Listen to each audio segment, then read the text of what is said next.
revolution. I occupied, I marched, I protested, I wrote.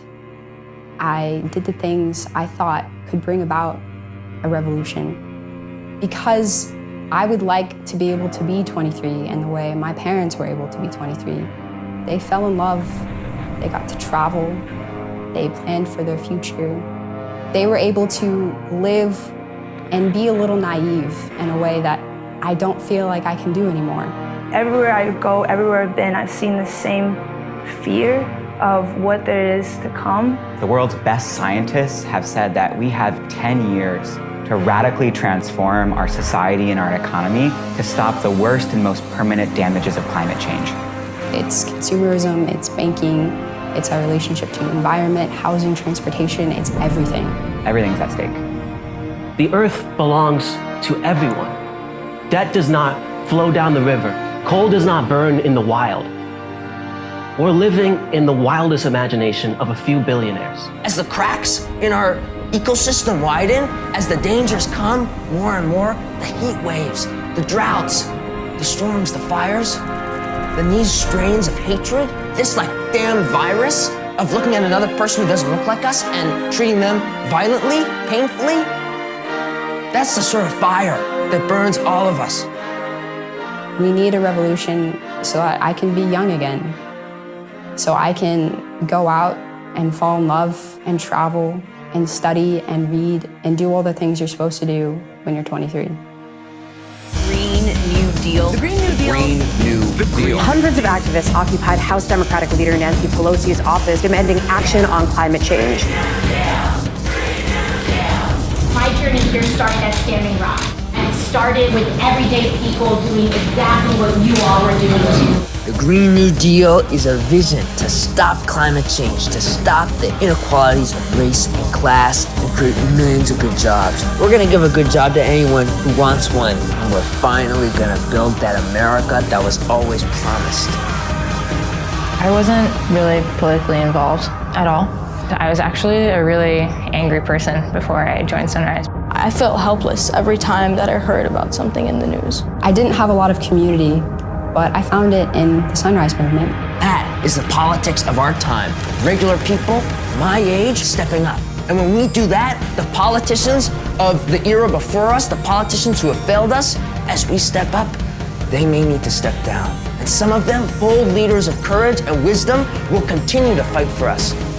And others will make some room. The Sunrise Movement highlighted the role young voters could have this year. And young people delivered this victory for Joe Biden. Georgia had the highest rate of young voters in the country, smashing the record for total turnout in a Georgia runoff. Things have changed. Yeah. We see our power. Our power as friends, as neighbors, as workers. America has woken up to our power. When we guarantee a good job and good education, a good home and good health care to every American, black, white, brown, Asian, Republican, or Democrat, that's how you unite the country, with hope. We have no choice but to hope. That's how we win. When the terrifying walls of fire come faster than we can think, the reaction is, where are my neighbors and how are people doing? This is fundamental to us. This history of like caring for other people, it's in our veins. We want to make the case to any Democrat we have to. We're not asking for a hero. We're offering you something. Millions of young people, millions of workers, millions of builders to work with you to fight for a Green New Deal. With our friendships and our labor, we can organize an America where all life is possible. Where the natural riches of this land are shared with everyone. They may say, oh, that's naive, that's impossible. We, as a society, we've operated from a place of cynicism for quite a while, and it hasn't really worked out for us. So what if for one generation, for 10 years, we try to wage a militant optimism?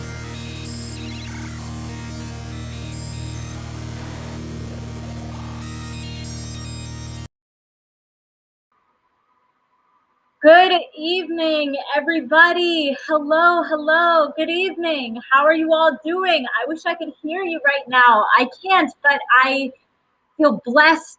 I feel inspired. I feel hopeful to be with you here tonight. My name is Varshini Prakash. I am the executive director at Sunrise. I am calling in with all of you from Boston, which is Massachusetts and Pawtucket land. My heart is bursting from watching that video. I'm just so grateful to be joining so many of you tonight for this really important event.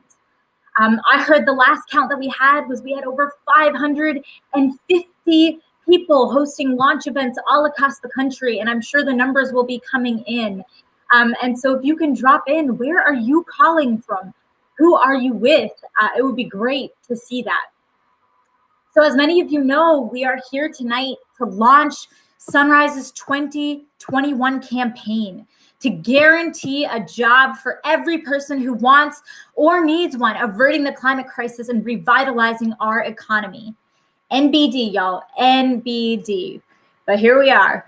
And I am so excited to have an amazing lineup of speakers on deck. We've got Shantae, an amazing hub leader in Houston, Sarah Nelson, a badass labor leader. We've got my friend JP from the Miami hub, Tai from the Eugene, Oregon hub, my very own Congresswoman Ayanna Presley.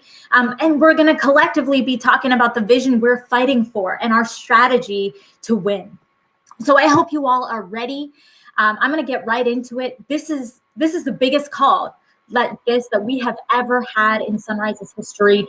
And frankly, it couldn't be happening at a more important time. I think we're all well aware our country is in crisis right now. Over 18 million people are out of work. Millions more are trying to get by working part-time, underpaid jobs. Over 500,000 people have died from COVID.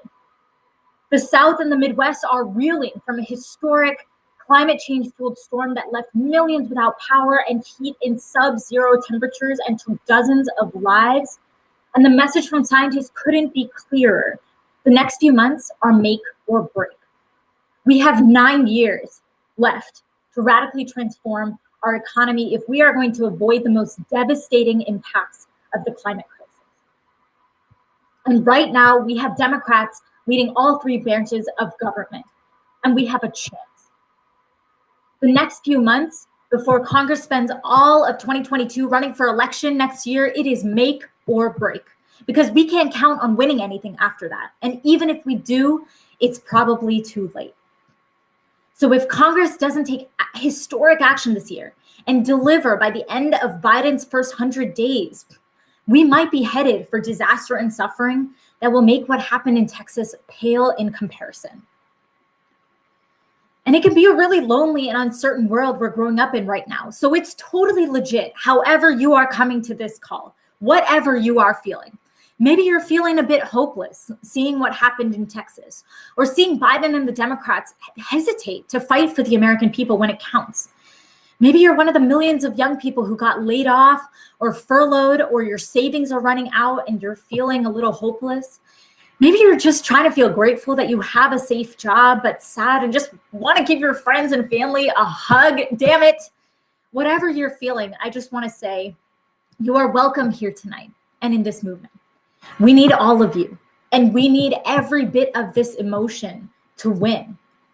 So take a second to honor how you are arriving, how the people next to you might be arriving if you're lucky to be with others, every single part of you, because we need it all. And it's also true, however we are arriving, that we have a job to do right now.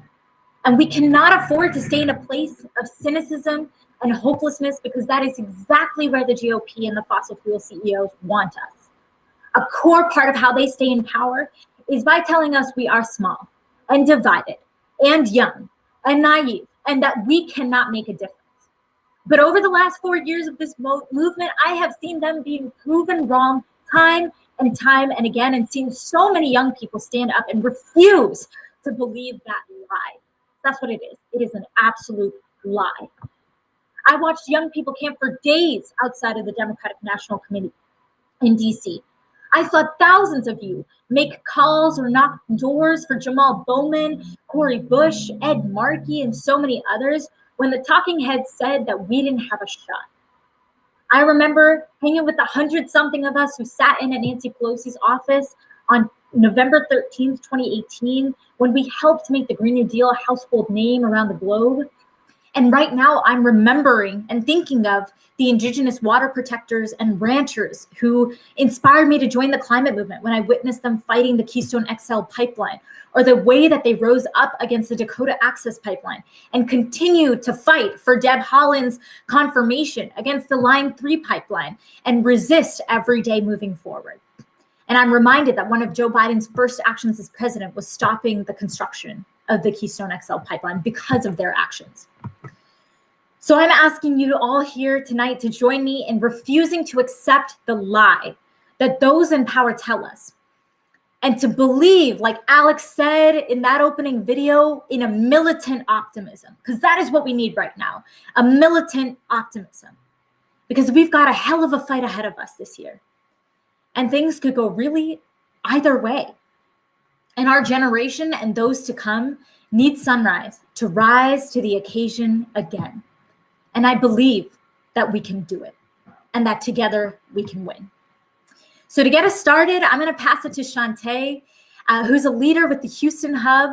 She's going to ground us in what happened in Texas this past month and the incredible work that hubs across the state have been doing in the aftermath of disaster to demand that those in power deliver for people who are struggling and build long-term organizing power for the movement and in the South.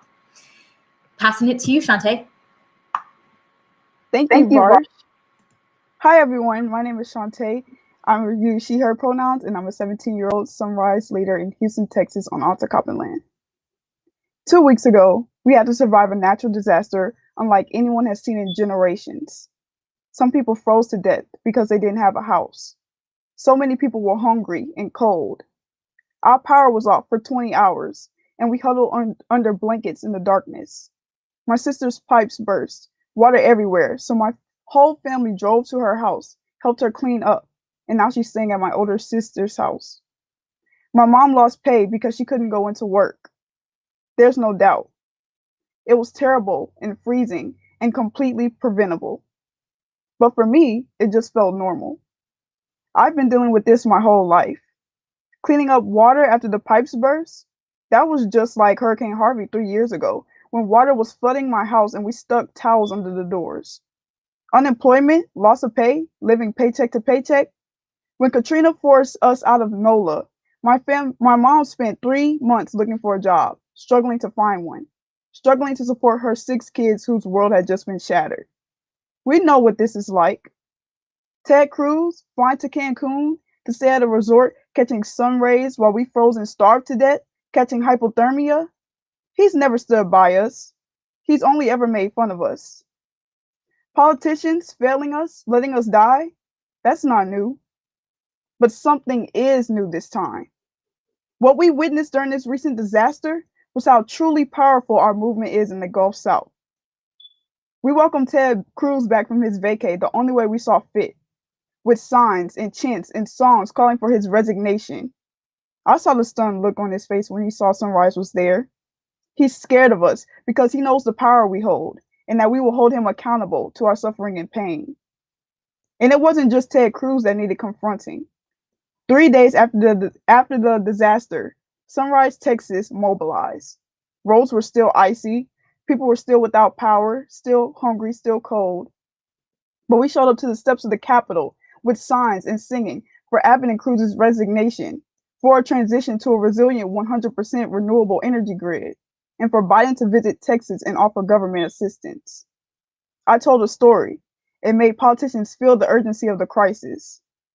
We got Biden to show up and promise to do better while shifting public opinion towards support for a Texas Green New Deal. Movements working together got private board members of the utility to step down. Even after we had been left behind by our leaders in our government, we stood up to support one another, showing we were more than capable of taking the place of our incumbents, that we deserve just as good of a job as them. Seeing all these amazing people I'd organized with over the past few months gather to raise their voices and give our politicians hell made me feel complete, as I thought to myself, damn, we did this. If we did all that in 3 or 4 days during a disaster with way less resources than our government, think about what you or your hub can do when you organize locally in your community for 3 or 4 months. We will be unstoppable. In the next few months, I'm ready to give this campaign my all, Because to me, the stakes of tackling climate change, structural racism, and income inequality are crystal clear. If we had good jobs during this disaster, my mom and so many others wouldn't have to worry about missing paychecks. We could take care of our neighbors, making sure that everyone had good warm clothes.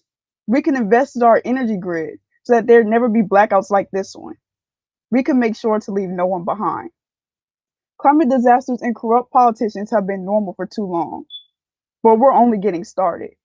We're going to win good jobs, and then we're going to be able to take care of each other. If sunrises around the country join together over the coming months, we can organize a tidal wave of public pressure that will mean our voices cannot be dismissed by those in power. If we do that this year, we will win the first pillars of the Green New Deal, and we'll be on the way towards building a society where everyone has good jobs and safe homes. I'm ready to lead Texas to good jobs and renewable energy. The normal climate disasters and corrupt politics will be long gone. I'm ready to work towards the day when the anxiety that comes when it rains for too long or the sudden fear of the cold is a thing of the past, where my mom and my friends and my neighbors are put to work doing jobs they love. I'm ready to win. Are you ready to join me? Yes, Shantae, I am ready to join you. Can we get some love for Shantae in the chat? Shantae, I felt this now. I felt this when we connected a few weeks back, one-on-one. Like, thank you so much for your work, for the dozens of leaders with Sunrise in Texas who have just been working so hard to support your communities and speak truth to power in this moment of crisis.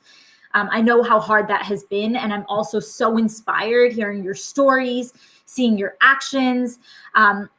This is what our movement is all about, and thank you for showing us how it's done. And I hope you all are also getting some time for much deserved rest over this coming week.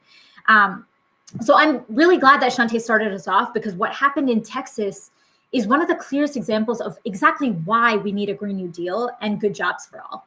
We have so much work to do transforming our energy system, retrofitting buildings and making them more energy efficient and safe and clean, more to slow the impacts of climate change and adapt to the disasters that are happening, like those in Texas that are going to keep happening. And we need millions more people to work to help us be resilient to these disasters. If the power grid in Texas wasn't so outdated and underinvested in, the devastation could have been so much less intense. And if we win a Green New Deal when people's homes are made uninhabitable, like so many in Texas are due to water damage, people like Shantae's sister will have help from the government to rebuild and recover. So thank you so much for sharing, Shantae. And now I'm going to pass it to a comrade of mine, Sarah Nelson, whose leadership in the labor movement, whose tenacity and fight for working people has been so inspiring to me. Watching Sarah over the number of years that I've known her, but also, specifically when she was able to leverage the power of workers to get justice, when she and the airline workers were able to end the government shutdown in 2019 and get Trump and McConnell to cave by threatening to strike and use their worker power, has just been such a lesson in movement building for all of us and the power of our collective action. So I'm really humbled that Sarah has joined us and is going to be talking more about the stakes of this moment and why we need to come together. Varshini and everyone at Sunrise, thank you so much. And I'm wearing my Sunrise shirt that I received on Labor Day 2019 from the San Francisco chapter there. Thank you so much to the organizers who showed up. And thank you so much to Sunrise for being such an incredible partner and understanding that good jobs are at the nexus of creating climate justice and racial justice and gender justice and creating the kind of world that we want to have for our children. This is where it is. And that partnership with labor is so important. Mother Jones said over 100 years ago, she said, the capitalists say there is no need of labor organizing, except that they themselves are always organizing and show their real beliefs. And this is true. The capitalists are always organizing to get the most out of any crisis. We saw that as flight attendants after 9/11 and the bankruptcies that ensued and the way that they used that to strip us of our pensions, cut our pay, make our jobs worse. with the power of the bankruptcy court. And because we had our unions, we could fight back and keep our unions and keep our contracts intact, even though they took so much from us. We still had a way to fight back. And what we learned in that process is that if you're not setting the agenda at the beginning of a crisis, then the capitalists will run away with the terms because people will be so desperate for any kind of resolution, any kind of help, that they'll take anything. And we can't allow that to happen. So we have to set the agenda. That's what we did at the beginning of coronavirus. And I also want to say a special thank you to Sunrise on this, because you stood with us to say to the airline industry, you are not going to get government help that just goes to the CEOs and they decide how to use it and get rid of our jobs in the meantime. You're going to get government help that is workers first, focused on the workers, and our jobs can only go to our pay and benefits. And at the same time, we're going to cap your pay. We are going to ban stock buybacks and dividends, and we're going to require that you keep the infrastructure that keeps our country moving and connected to the goods and services that we need in order to attack the virus and get to the other side of this. And so because of you, we have the only Workers First program in all of the coronavirus relief, and we're about to get it again. We have saved flight attendant and all aviation workers' jobs, 2 million of them, because of your support and understanding that when we stand together with our solidarity, we can win.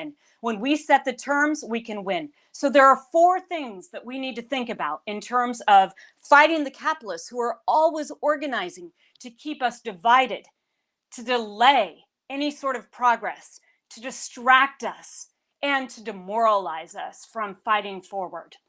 And so what we need to do is we need to define the problem.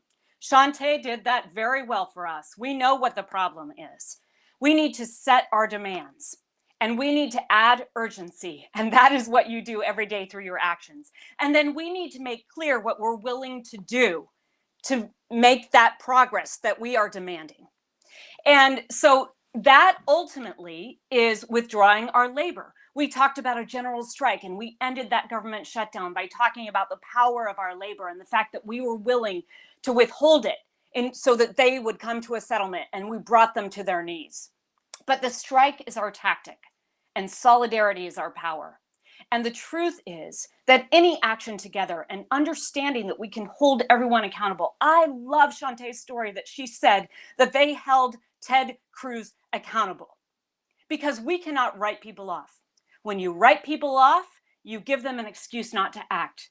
When people when the GOP uses Mitch McConnell as a bulletproof vest and people say you're never going to get through him, you got to attack everyone else in his caucus and make him move. Hold them all accountable. So I'm going to give you a little story about this, because a lot of people don't understand what unions are and what they can do. But unions provide the legal structure to keep that solidarity intact, to keep that worker power intact, and continue to use that power going forward. So here's a little story about a tactic that we used that a lot of people thought was childish and silly, but was incredibly effective. So about 20 years ago, one of the major airlines wanted to get rid of all the benefits of the dependents of the employees. And so they switched to a different administrative plan. And the new administrator of the benefits said, we have to have documentation from everyone in order to keep your benefits on the plan. And we have to do it by a certain date. And it was about saying they were going to have better administration of the benefits, but really it was about cheating people out of the benefits that they had earned under their contracts and under the bargaining that they had done. And they were doing it through this cheap procedural move. We're very used to procedural moves cheating us out of progress, aren't we? So we said, oh no, what are we going to do? Because we have to get in touch with all these people in order to get them to keep their benefits. How are we going to do this? And people were talking about this in terms of paperwork. And what we really had to do was understand that the company thought that they were going to attack individual people who were going to have individual circumstances with each of their benefits, and they were going to be isolated and alone. So instead, we were standing there in this union meeting trying to figure out how we were going to get management to capitulate to our demands, which was to keep everyone on their benefits and not require this new documentation. And so I stomped my foot and I realized, stomp, stop this offensive management policy. And so we put in our hotline that night that on Thursday of that week, we were all going to go to the crew rooms where the local management stood, and we were going to stomp our feet. Now, I have to tell you, every single leader from the flight attendant union around the world, 20 different leaders from different major cities around the world, thought I was crazy, thought it was stupid, thought it was childish. But what happened? We put that out in the hotline that night, and we didn't even have to go there on Thursday. The next day, management capitulated because they had all the supervisors at the ground level who had to face the people who were losing their benefits and had to face us together. And they capitulated all at once. They let it go completely. And 8,000 people kept their benefits. So understand that you cannot dismiss every action that you take. Progress is not made until it is made. And Ayanna Presley has done something historic, and she is continuing the work of the civil rights movement, which was about civil rights and good jobs. And so this jobs guarantee resolution brings us all together. We can bring together labor rights in this. We've got to lift the floor in order to raise the roof. If we have certain standards in a jobs guarantee, we can also then have people not be afraid that working on the climate solutions is going to mean that they have to give up good jobs, because that's what the fossil fuel companies have done. They've moved away from communities with good union jobs and exported that and said that it is the result of environmental change and environmental laws. And they have said that to these communities that have been abandoned. And so we're saying, no, we are going to define the problem. We are going to set the demands. We are going to tell you that this is urgent, and we are going to back it up with what we're willing to do together to get this changed. And so Ayanna Presley setting the demands with this jobs guarantee and bringing us together to talk about how we can create a new world where we don't have an economy that is based off of an assumption that some people are going to go without. Some people are going to be unemployed, this mean-spirited economy. We can build an economy for all, good jobs for all, and a new standard from which we can raise the roof. So thanks, everybody. I'm in it with you and can't wait to achieve all that we are setting out and demanding together. Thank you so much, Sarah. You just laid out the stakes so wonderfully and eloquently. My name is JP. Bienvenidos a todos. Bonsoir tout le monde, and welcome to this live stream. I'm a leader with the Sunrise Miami Hub, and I'm part of the front-loading team designing the national strategy for the movement over the next several years. Sarah just laid out the stakes for us. This is personal for us, for our families, and for our communities. I know that these next few months, I'm organizing for my teachers who have so deeply invested in me. I'm organizing for my family. I'm organizing for my neighbors in Little Haiti. I'm organizing for those beautiful beaches and mangrove forests that I love. This is personal. I want y'all to go ahead and drop in the chat one person or group in your life who you are fighting for these next couple months. Just keep dropping them down, because I know there are hella people that you're fighting for. Ooh, I'm seeing them now. My family, my community. Awesome. So I'm going to talk a bit about what this means for our movement strategy over the coming months and how you can get plugged in. But first, I want to pass it to Varshni to step back and talk about the role of a movement like ours. Amazing. Thank you, JP. Okay, so let's break it down a little bit. We know that successful movements tend to do two kinds of work. One is changing what's politically possible and forcing politicians to act. And two, once we have been able to change what's politically possible, holding our politicians' feet to the fire to make sure they don't get away with half measures or false solutions. And so for the last 4 years, Sunrise has been mostly doing that first bucket pretty well. In 2017, when we started Sunrise, almost no politician was taking climate change seriously. The last president, Obama, bragged about how much oil we produced with him in the White House. In 2018, top Democratic officials were saying climate wasn't going to be a priority for the next Congress. And then 100 of us had this wild idea to sit in at Nancy Pelosi's office, and this new Congresswoman from New York joined us, and we, along with allies in so many of the different movements, environmental justice, indigenous allies, political organizations, racial justice organizations, worked collectively to change the politics of climate change forever and forced Congress to put climate change front and center in 2019. And you know how the story goes, right? We got serious discussion about climate change in almost every presidential debate. We got a 7-hour CNN climate crisis town hall in 2019 with almost all of the major candidates. We transformed Biden's climate plan from an F- to the best ever of a major party nominee. These are our wins. Biden didn't just decide overnight to care about the climate crisis, right? You did that. We did that collectively. And so now is the time to leverage our power to win big.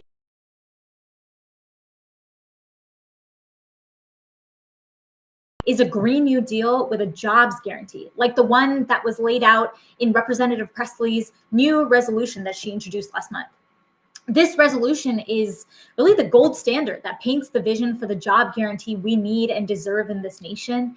And it fulfills FDR's promise and Coretta Scott King's dream that in the richest country in the world, no one should go without a good job.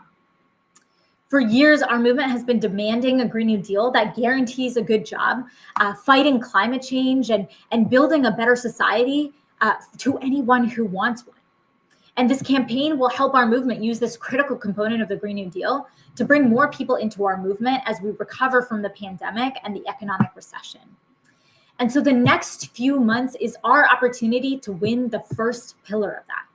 And we've talked about this before. We know that throughout history, the first 100 days of a new administration and Congress is the critical window to deliver on key promises. And we expect that Biden and Congress deliver on a bold economic recovery in its first 100 days by April 30th. And we're going to put a hell of a lot of pressure on them to make sure that they do. And if they don't, well, they are really gonna hear from us. So Biden, Congress, if you're listening, the clock is ticking. You've got 57 days to deliver. You absolutely fucking do. After a lot of conversations with grassroots partners, progressive labor unions, our allies in Congress, and progressive policy leaders, we're demanding that Congress and Biden pass a comprehensive recovery bill that includes investments of $10 trillion to create at least 15 million good jobs, transforming our energy system and rebuilding our economy over the next decade, with 50% of those funds going to communities on the front lines of our economic, environmental, and public health crises. Those communities are important to be invested in. Those are communities like mine back in Miami. And when we talk about those investments, we don't just want that money to go to a bunch of shitty corporations. We don't just want any jobs. For this to truly be the first pillar of the Green New Deal, it needs to bring us in the direction of the society that the Green New Deal talks about. So we have 4 requirements for Congress. Number 1, upholding indigenous sovereignty and strong labor, equity, immigration, and environmental justice standards, as outlined in the Thrive Agenda. Number 2, establishing or enhancing public service programs to directly put Americans to work in serving the public interests, including the funding of a civilian climate corps and a public health jobs corps. Number 3, strengthening and protecting our workforce unions and worker rights through the provisions in the Protecting the Right to Organize Act, otherwise known as the PRO Act. And lastly, number 4, transitioning our power, buildings, transportation, and industrial sectors to 100% clean and renewable energy as fast as possible over the next decade. Listen, we're turning this into a pledge that you can use to get members of Congress on the record supporting these demands. It's going to be similar to the No Fossil Fuel Money pledge that our movement has used for the past couple of years. This is hella bold, we know, but winning this is within reach. We've already moved the needle immensely over the last 2 years. We have majorities of the public on our side, and our vision is the kind of response to this historic recession, and politicians of both sides of the aisle know that this is what we need. So, the big question, Varshney, how do we get there? Every time we talk about that vision, it gets me so excited and like just amazed at how far we've come, JP, that this is the conversation that we're having right now. Well, how we get there, let's go and look back in history. And when we did our research, what we found was that great change tends to be made when we can create overwhelming public pressure on our politicians and on our presidents to act. And the time-tested way to do both of those things at once is running campaigns simultaneously in cities and towns all across the country. We want to create a surround sound effect of our demands on these power holders. This is the playbook from the Black Freedom Movement of the 60s, the marriage equality movement, the anti-nuclear movement, and nearly every social movement that has won federal legislation. And we have sort of a three-step plan to get us there over the coming months. The first step is what we are doing right now, launching the campaign and making our demands. So this is kind of the moment when we set the bar for Congress and Joe Biden. They need to deliver on our demands by the end of Biden's first 100 days. No ifs, ands, or buts. People are dying, and they need to get it done. And in the next few weeks, we're going to get out there and organize our communities to build support for these demands and make our members of Congress aware that support is growing through call-in days, submitting letters to the editor in local papers, community events. And all of that is going to culminate in the Good Jobs Day of Action on April 7th, while Congress is back in their districts on recess. So this is when we start to turn up the heat with big rallies in our communities to make sure that when our members of Congress go back to DC that next week, they know their constituents are expecting them to deliver. And in the lead up, there will also be an opportunity to take action alongside partners from allied movements, organizations, and labor unions at the beginning of this congressional recess on March 31st. And we're also going to be turning up the heat on Joe Biden because he has tremendous power to set the agenda for Congress. And ultimately, he's going to be the one who has to sign the legislation. What's step 2, JP? Thank you. That brings us to the second phase of our campaign, Biden's International Climate Summit with world leaders on Earth Day, April 22nd, which conveniently is right around the end of Biden's first 100 days in Congress and our deadline for the White House and Congress to meet our demands. No matter how much progress they have or haven't made on climate, jobs, or COVID recovery legislation, we know that Biden wants this to be his victory lap on climate, where he pats himself on the back and calls other world leaders to follow him. But our movement can't let him or anyone get away with half-ass measures. We need results, not just empty words and commitments. Let me be crystal clear. We expect Joe Biden and Congress to have delivered on their jobs, recovery, and climate promises by April 30th, the end of the first 100 days. The lead up to the April 22nd summit, just a week before that deadline, is the perfect pressure point to make sure that they go big, put pressure on our Congress people in the lead up to the summit, and continue to bring our communities into the movement during this time. During Biden's summit, climate and jobs will be in the news and on people's minds more than usual. And we need to make it crystal clear to as many people as possible what actually counts as progress on climate and jobs and what doesn't. And if Biden and Congress haven't acted by the end of April, that's when our third phase of the campaign begins. Turn the fuck up until we win. This is our moment, and we cannot take no for an answer. The stakes could not be bigger, the stakes could not be more existential, and we are going to have to bring every ounce of urgency to this fight. We are going to turn out all of our communities to show the people in power the power of the people, and remind them that they must deliver and that they work for us.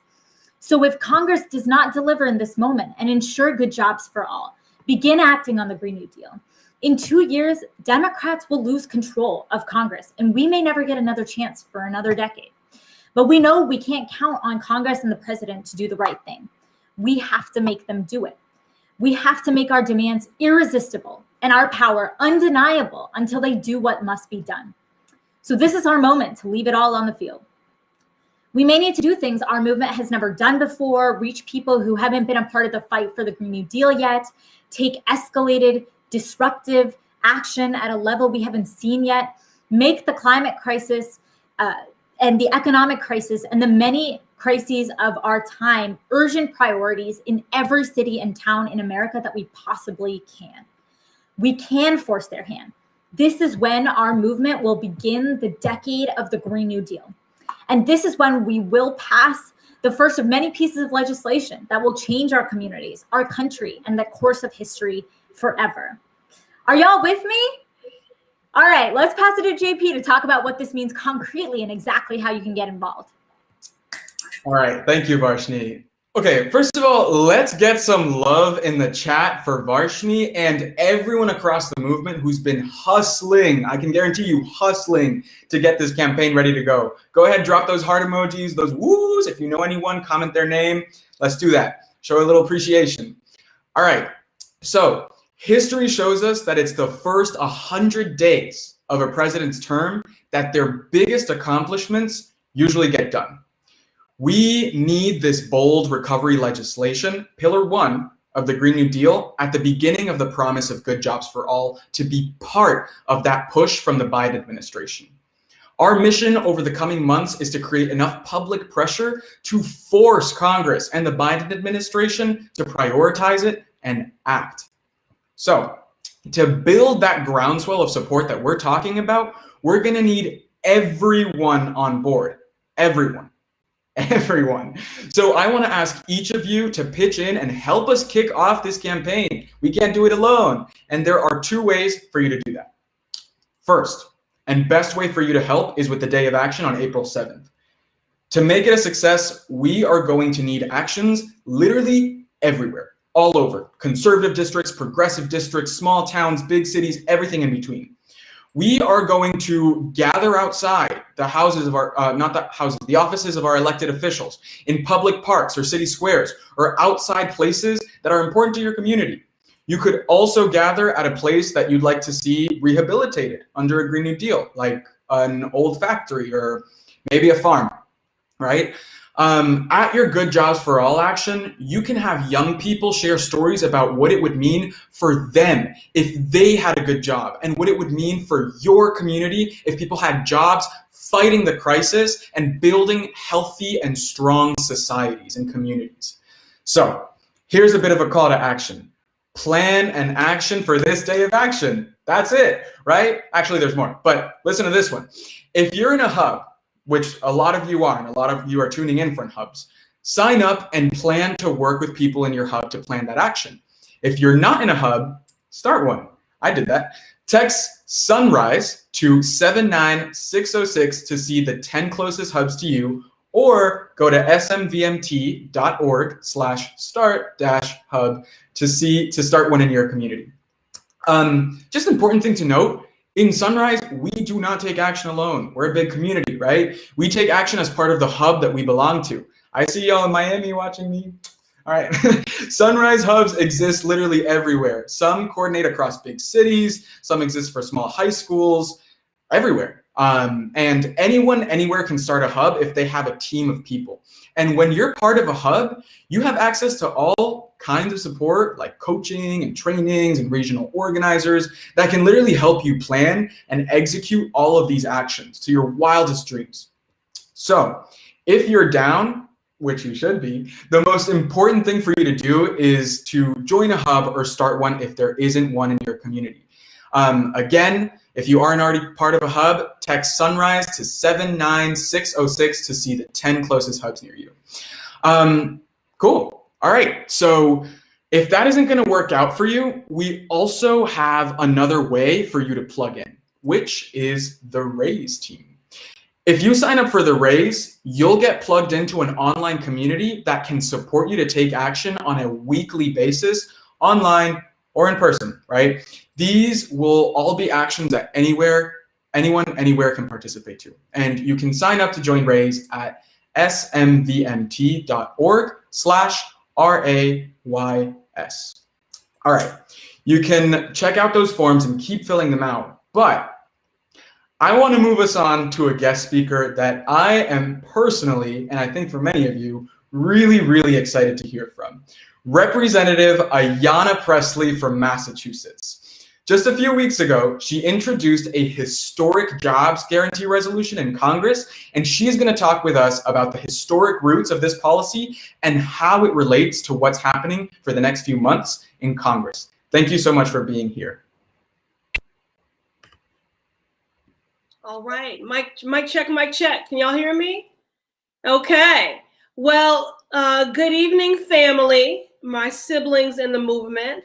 And, you know, I'm reminded of the prophetic words of Dr. Martin Luther King Jr.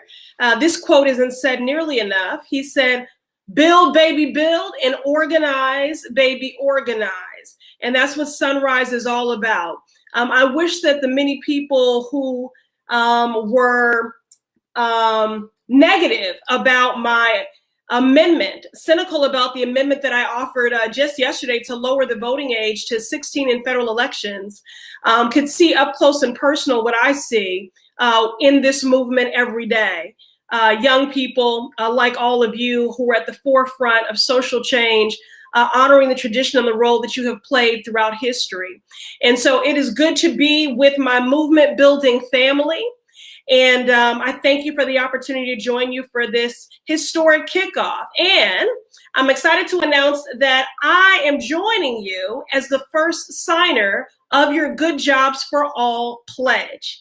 And last week I was proud to, as was referenced, to introduce a groundbreaking resolution for a federal job guarantee in our country. And this does build upon the civil rights, economic justice agenda. The March on Washington has been characterized by Dr. King's I Have a Dream speech, but that was a march for jobs and freedom. And Dr. King reminded us that the three greatest evils are economic exploitation, racism, and militarism. And for as long as you have one, you will have the other. And so that is our challenge and our charge in this moment. I'm revisiting often the words of Amanda Gorman from the inaugural events. And she said, "We do not seek a more perfect union, we seek a more purposed union." So how do we have a more purposed union? It's when everyone's humanity and dignity is affirmed and they can bring to bear their contribution to society. And so it is long overdue for there to be a legal right to a good job for every person who calls this country home. A job that provides a living wage, strong benefits, union protections, safe working conditions. This is a matter of economic justice, of racial justice, and of social justice. We need policies that match and meet the scale and scope of these crises that we're facing. And a federal job guarantee is one of those policies. This is a historic resolution. Its potential impact and scope is on the same scale as the Green New Deal and the resolution that I introduced last year and will be reintroducing next week to radically reimagine our criminal law guarantee would completely transform our economy and materially help working class people across our country, all while addressing systemic inequities rooted in racism and sexism. Now, I say policy is my love language because we have seen policy create hurt and harm. The grave injustices, the inequities, the disparities that have been laid bare and exacerbated in this pandemic, they were not naturally occurring.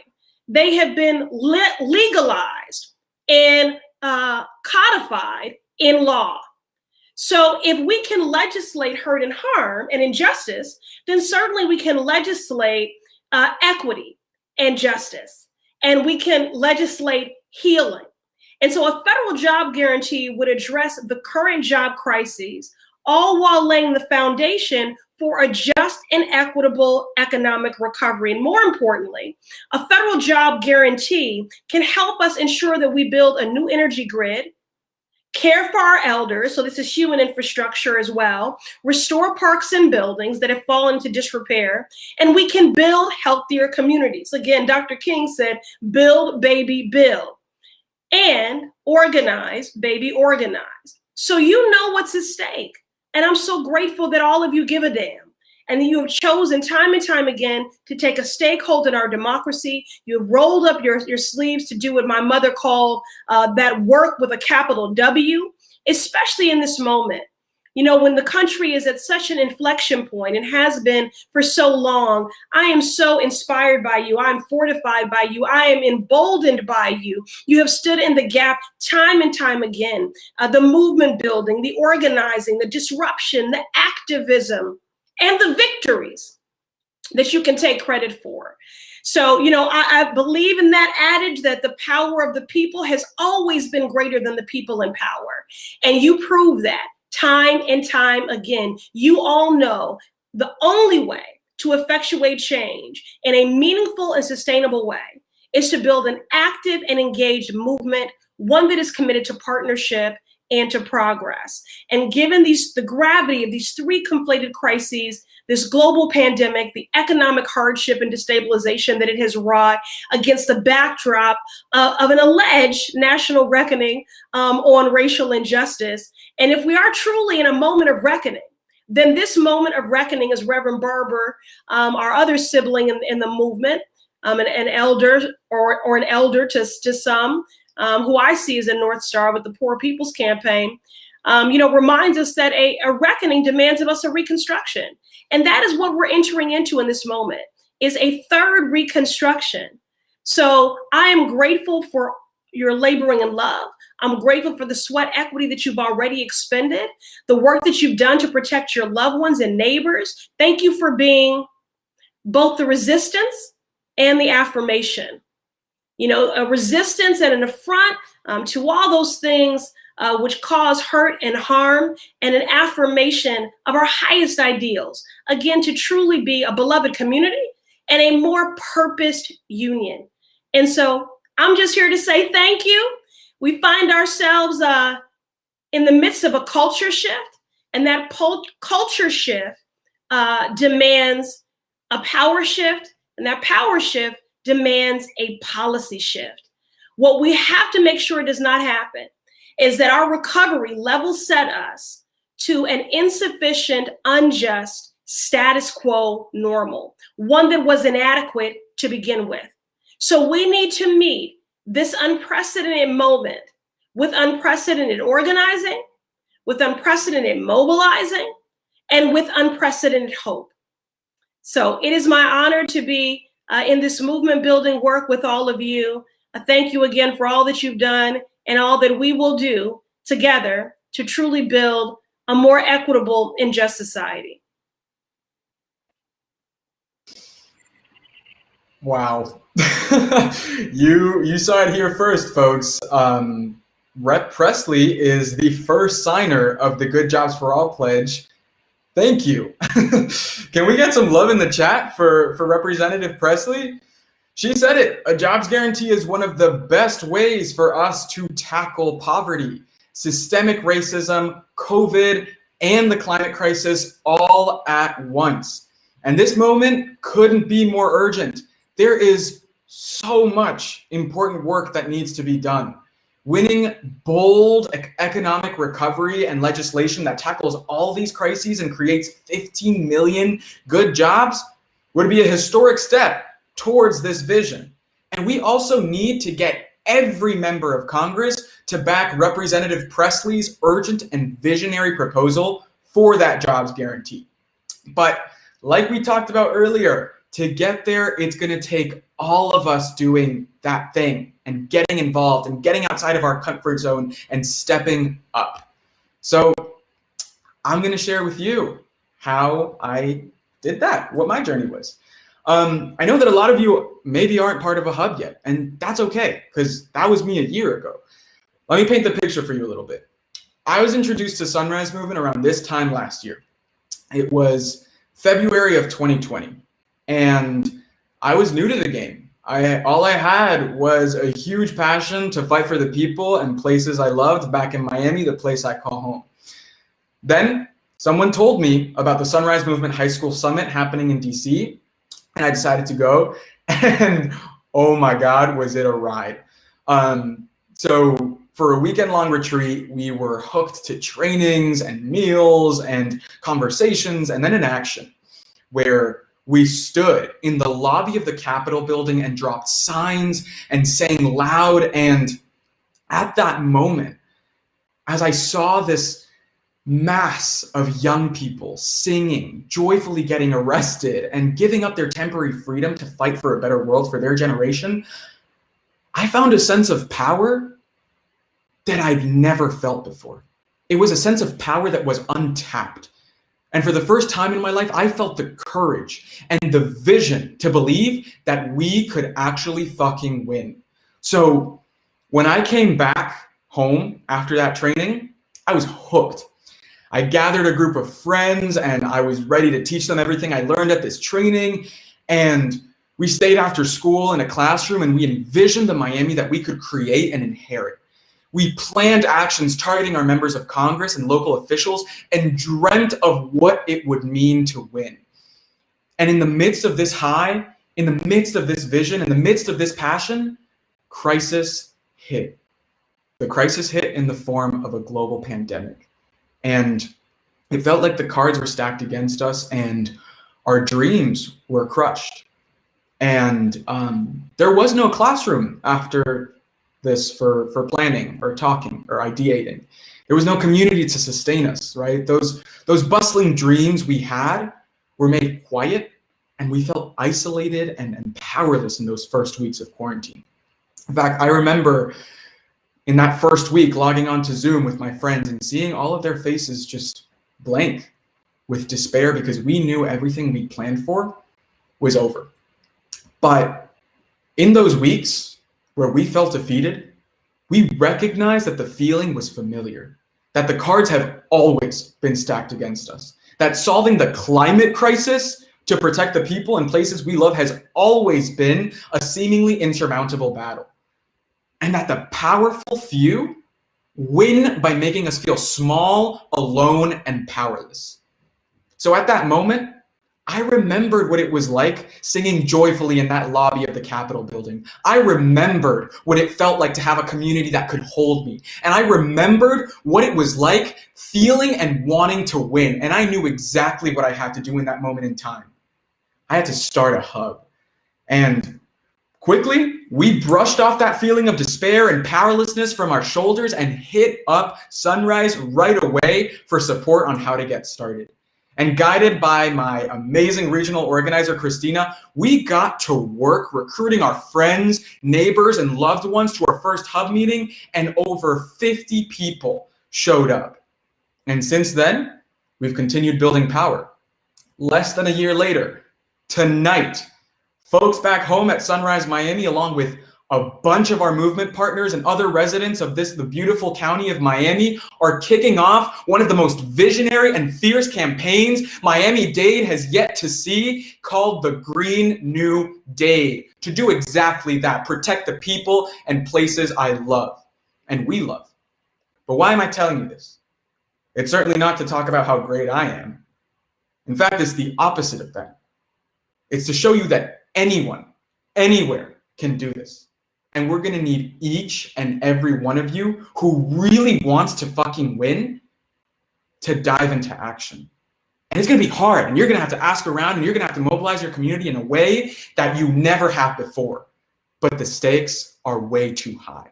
So, just in case you lost it, we'll share again how you can start a hub or find one near you. Text Sunrise to 79606 to see the 10 closest hubs near you, or go to smvmt.org/start-hub to start one in your community. So thank you very much, and I hope to see you on those front lines. Now, I'm gonna pass it to our final speaker, Tai, who's part of the Eugene, Oregon Hub. He has worked as a firefighter stopping our forest fires and as a contact tracer helping slow the spread of COVID. He's gonna talk about how we need our government to step up in the coming months to create millions more jobs like these, taking care of people and fighting the impending crises we faced. All right, now I'm going to pass it to you, Tai. Wow. Thank you so much, JP and Barshni and everybody here. I can feel the energy just emanating from my computer. I am Tai, coming to you from so-called Eugene, Oregon on unceded Kalapuya territory.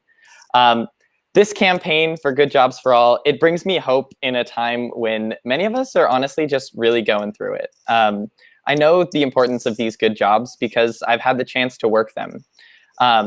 In the summer of 2017, I needed money to pay for school, and after several years of deadly blazes on the West Coast, I decided to fight fires. My first day was unseasonably hot, the kind of day where I wanted to sit inside with the fan on high. But instead, I woke up to grab my shovel, pull on my backpack and hard hat, and get to work digging line. I finished drenched in sweat, my muscles aching, and the next day, my backpack straps literally melted from the heat. I carried it in my arms. Even when it was scary, my crew kept each other safe. We did the work through flames that broke records that summer and every summer since. Then COVID came. My friends messaged our group chat, and 9 of 15 of us had lost our jobs. I was just left taking whatever gigs I could do for friends and for neighbors. As the cases soared, I learned that the county needed contact tracers, and I needed a job that would pay me and respect me. So I signed up. So every day now, I talk people through the uncertainty and fear of dealing with this deadly disease. Now I'm thinking about all of us. So many of us have done this kind of work, supporting our communities, even as we were wrung out to dry by those in power. Like my friends who have started community gardens and folks across the country who are building shelters, hosting people in their homes, on their couches, as the floods, fires, snowstorms, and hurricanes hit. Folks dropping off groceries and doing mutual aid to care for each other. But some days it hasn't been enough. These crises just keep getting bigger and more intense. And every week we see another person burn out from organizing without support. This exhaustion from being overworked and underpaid. In my town, thousands of people are forced to sleep on the streets every night. And for every 5 people that we can get into shelter, another 50 can't afford to pay their rent. We've responded to these disasters, but it is way too much for any of us to bear on our own. When I've stood with my crew next to burnt down homes in the middle of clear-cut forests, I'm not proud of the work I'm doing. I'm despondent. I'm terrified that these relentless horrors will leave us without a moment to breathe, and that this opportunity to build a better world won't come as we spend this entire century cleaning up the failures of the last.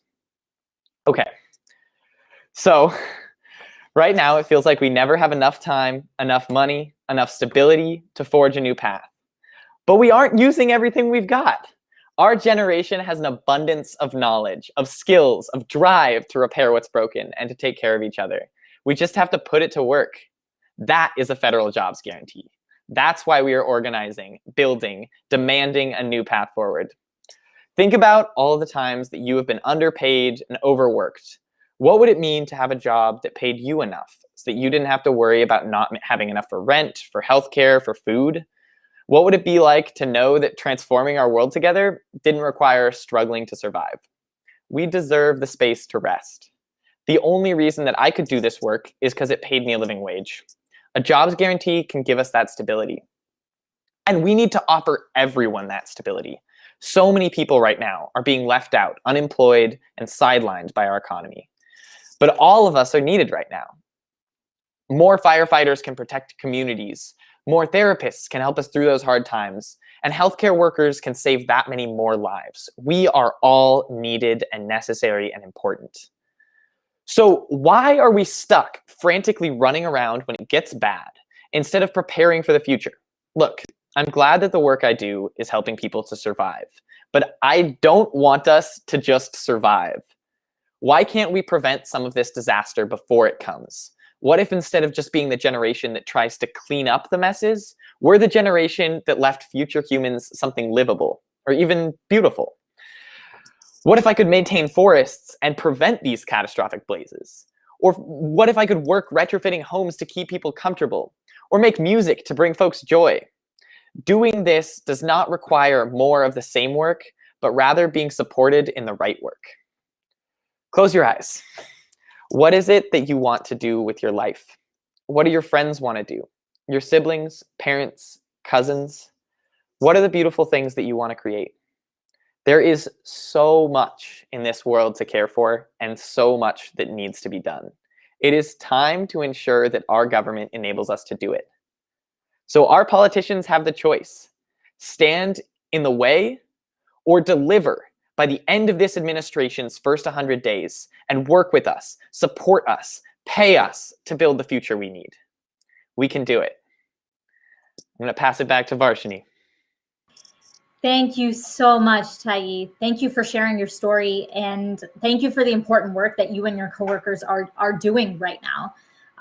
It is, frankly, it's saving lives. And I just want to say that I see you, we see the hard work you're putting in, and I'm fighting for a world where we have, where workers are able to feel able to lead healthy lives, and for us to take care of the scale of people that we need to.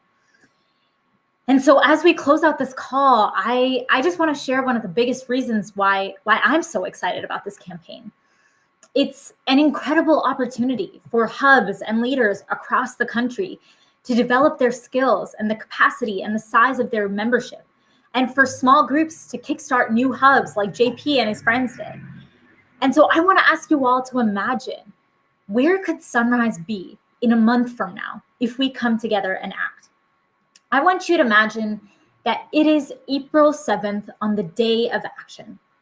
Your hub just spent the last month talking with your community about the campaign, getting local groups and politicians to endorse your demands for your representative. Let's call him Mr. Smith. You've flooded his office with calls. His staffers has been reading letters to the editor in the newspaper every week. Mr. Smith is feeling the heat, and it's helping you move him to support our collective demands. And not only are you bringing your rep the heat, you are building power throughout your community while you do it.